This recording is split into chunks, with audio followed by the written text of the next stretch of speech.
नमस्कार, सुजस स्पेशल कार्यक्रम आपकी विधानसभा आपकी खबर में आप सभी का स्वागत है। मैं हूं आपके साथ निशा शर्मा। आइए आपकी विधानसभा की तमाम खबरों पर एक नजर डालते हैं। कोटपुतली बहरोड जिले के नीमराना में राजस्थान सरकार के वन एवं पर्यावरण राज्य मंत्री श्री संजय शर्मा ने गुरु पूर्णिमा के मौके पर आश्रमों में पूजा अर्चना की और पौधारोपण किया। उन्होंने बाबा ज्ञानीनाथ और बाबा खेतानाथ आश्रम में पहुंचकर साधु संतों का आशीर्वाद लिया। मंत्री श्री शर्मा ने पर्यावरण पार्क में पौधारोपण कर मुख्यमंत्री श्री भजनलाल शर्मा के 10 करोड़ पौधे लगाने के संकल्प को दोहराया। उन्होंने ग्रामीणों के प्रयासों की सराहना की और कहा कि जन सहयोग से ये अभियान सफलता की नई ऊंचाइयों को छुएगा।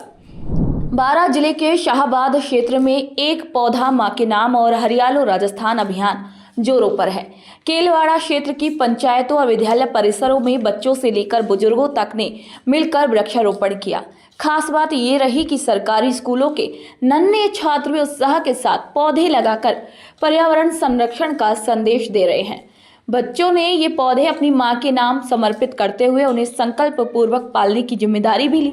ये अभियान गांव में हरियाली और पर्यावरण जागरूकता की नई मिसाल बन रहा है। अलवर ग्रामीण विधानसभा की ग्राम पंचायत अकबरपुर स्थित कस्तूरबा गांधी आवासीय विद्यालय में छात्राओं को स्वास्थ्य संबंधी जानकारी दी गई। ये पहल मुख्यमंत्री श्री भजनलाल शर्मा की बालिकाओं के स्वास्थ्य को प्राथमिकता देने की नीति का हिस्सा है। राज्य सरकार के सहयोग से चल रहे इस अभियान में बच्चों को सही खान पान और स्वास्थ्य के प्रति सजग रहने की सीख दी जा रही है। भीलवाड़ा जिला कलेक्ट्रेट में मुख्यमंत्री वृक्षारोपण महाअभियान के तहत पौधा विक्रय केंद्र की शुरुआत की गई।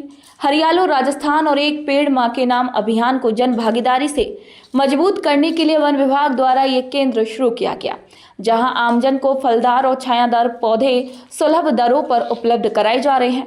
वनपाल श्री चंद्रपाल सिंह राणावत ने बताया कि कचनार, अशोक समेत कई प्रजातियों के पौधे लोगों को वितरित किए जा रहे हैं और आम नागरिक अभियान में उत्साहपूर्वक भागीदारी भी निभा रहे हैं। माननीय मुख्यमंत्री जी महोदय के वृक्षारोपण महाअभियान हरियालो राजस्थान के तहत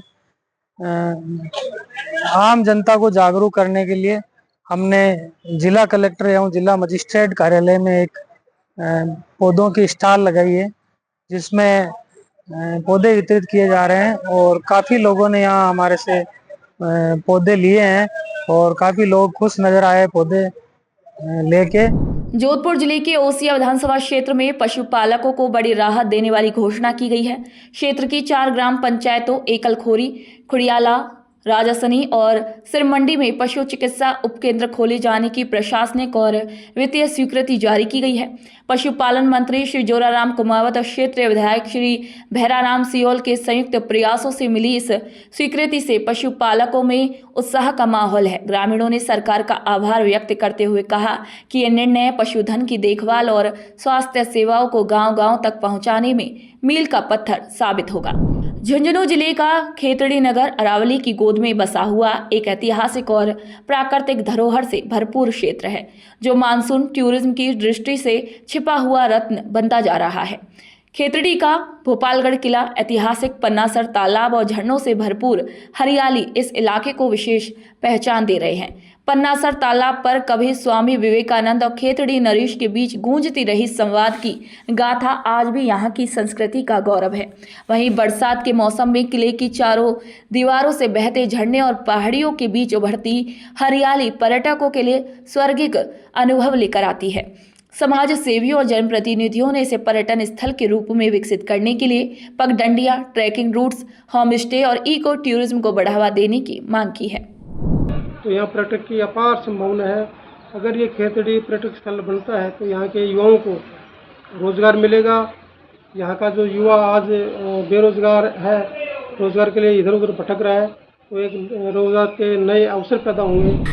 अरावली की पहाड़ियों में बसा खेतड़ी अपनी ऐतिहासिक दृष्टि से अलग पहचान रखता है। साथ ही देखा जाए यहाँ पर पर्यटन के रूप में बहुत सारी संभावनाएं जो हैं वो मौजूद हैं। यहाँ ऐतिहासिक पन्ना सागर तालाब, रामकृष्ण मिशन और उसी में ही स्थापित विवेकानंद संग्रहालय, उसके साथ साथ खेतड़ी का भोपालगढ़ एक अपनी ऐतिहासिक विरासत को संजोए रखता हुआ, और इसके साथ ही खेतड़ी में देखा जाए तो बांशाल रिजर्व कंजर्वेशन और छोटे बड़े ऐतिहासिक मंदिर जो हैं यहाँ खेतड़ी में मौजूद हैं। ऐतिहासिक रूप रखते हुए पर्यटन की दृष्टि से खेतड़ी में बहुत सारी अपार संभावनाएं जो हैं वो मौजूद हैं। राज्य सरकार की मंशा के अनुरूप बाल संरक्षण को लेकर करौली में विशेष पहल की जा रही है। इसी क्रम में सूचना केंद्र के टाउन हॉल में मीडिया की भूमिका और बाल संरक्षण पर संवाद कार्यशाला का आयोजन किया गया।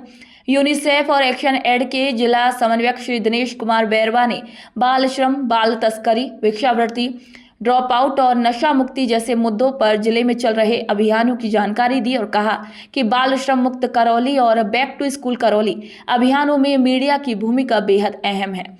बच्चों को शिक्षा, सुरक्षा, पोषण से जोड़ना एक साझा जिम्मेदारी है। कार्यशाला में चाइल्ड हेल्पलाइन 1098 और नालसा हेल्पलाइन 1510 के प्रचार पर भी जोर दिया गया।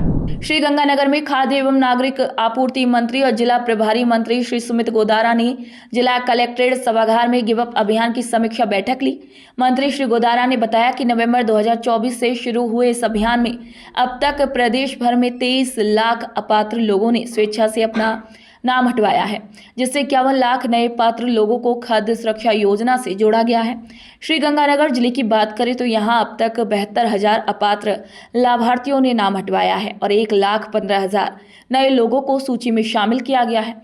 मंत्री श्री गोदारा ने अपील की है कि जो लोग इस योजना के लिए पात्र नहीं हैं, वे स्वेच्छा से नाम हटवाएं ताकि योजनाओं का लाभ सही जरूरतमंद तक पहुँच सके। खाद्य नागरिक आपूर्ति विभाग है, इसमें खाद्य सुरक्षा को लेकर जो माननीय मुख्यमंत्री जी के नेतृत्व में give up portal, give up अभियान चल रहे हैं और नए नाम जो जोड़े जा रहे हैं उसको लेकर अभियान की समीक्षा की गई।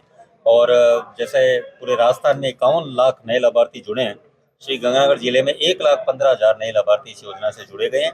और गिव अप कैंपेन के तहत राजस्थान में 23,12,000 लोगों ने अभी तक स्वेच्छा से खाद्य सुरक्षा का लाभ छोड़ा है। और श्री गंगानगर जिले में 71,900 व्यक्तियों द्वारा स्वेच्छा से खाद्य सुरक्षा का लाभ छोड़ा गया है।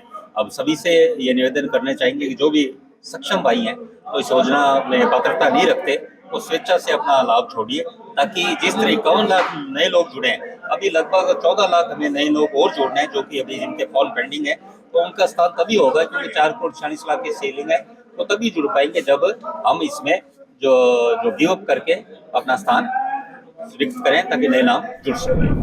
दौसा जिले के बांदीकुई विधानसभा क्षेत्र में कृषि आयुक्त चिन्मयी गोपाल ने विभिन्न गांवों का दौरा कर प्राकृतिक और जैविक खेती की गतिविधियों का निरीक्षण किया। आयुक्त ने टिगड्डा, मीतरवाड़ी और श्री गणेशपुरा गांव में किसानों द्वारा किए जा रहे poly house, farm pond, vermicompost, मुर्गी पालन और जैविक खेती की सराहना की है। कृषि आयुक्त ने किसानों से संवाद कर खीरे की पॉली हाउस फसल से हो रही 10 लाख रुपए तक की वार्षिक आमदनी की जानकारी ली और अन्य किसानों को भी जागरूक करने के निर्देश अधिकारियों को दिए। इसी मौके पर कृषि उद्यान और आत्मा विभाग के अधिकारी भी मौजूद रहे। खैरथल तिजारा जिले के तिजारा विधानसभा के रूपबास गांव में जिला कलेक्टर श्री किशोर कुमार ने रात्रि चौपाल लगाकर ग्रामीणों की परेशानियां सुनी। इसी दौरान कुल 17 जन परिवाद प्राप्त हुए, जिनमें से कई मामलों पर मौके पर ही संज्ञान लेते हुए त्वरित समाधान के निर्देश दिए गए। पेयजल संकट, अतिक्रमण, भूमि विवाद, पेंशन और पुलिस कार्यवाही जैसे मुद्दे प्रमुख रूप से सामने आए। कलेक्टर ने अधिकारियों से लंबित प्रकरणों का व्यक्तिगत संपर्क से औसत निस्तारण समय सुधारने को कहा। चौपाल में ग्रामीणों को पालनहार, कन्यादान, जल जीवन मिशन, किसान अनुदान जैसी सरकारी योजनाओं की जानकारी भी दी गई। जनसंवाद के इस प्रयास से ग्रामीणों में संतोष का माहौल देखा गया। कार्यक्रम में एडीएम श्री शिवपाल जाट, एसडीएम श्री संजीव वर्मा और तहसीलदार श्री कृष्ण कुमार समेत कई अधिकारी मौजूद रहे। और राजस्थान सरकार की चिकित्सा सुविधाओं को जन जन तक पहुंचाने की दिशा में एक और महत्वपूर्ण कदम उठाया गया है। अजमेर दक्षिण विधानसभा क्षेत्र के हरिभाऊ उपाध्याय नगर पुष्कर रोड क्षेत्र में सैटेलाइट चिकित्सालय की शुरुआत की गई है। विधानसभा अध्यक्ष वासुदेव देवनानी ने इस अस्पताल का अस्थायी भवन में शुभारंभ किया।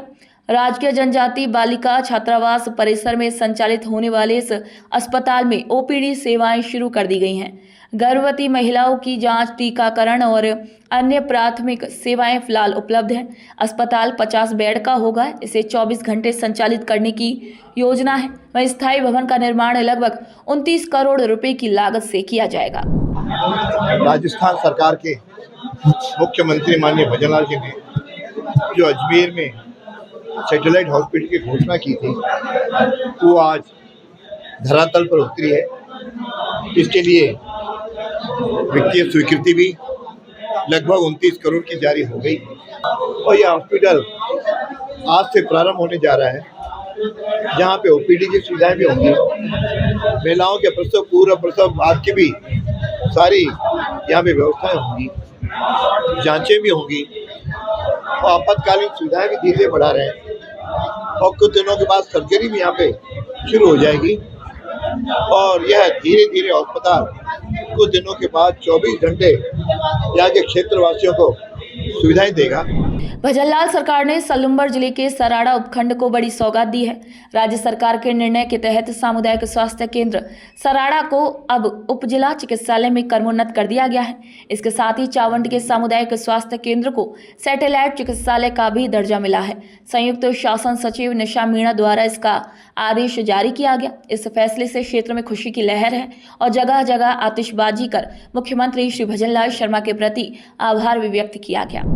सवाई माधोपुर में हम्मीर ब्रिज के चौड़ाईकरण और विस्तारीकरण कार्य को लेकर जिला प्रशासन गंभीर है।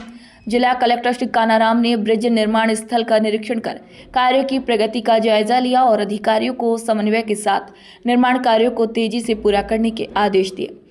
कलेक्टर ने ब्रिज पर बने गड्ढों को तत्काल भरवाने, अस्थायी फाउंडेशन और स्पान लॉन्चिंग कार्य तेज करने, सीवरेज और बाधक संरचनाओं को हटाने और सितंबर 2025 तक कार्य पूर्ण करने के निर्देश दिए।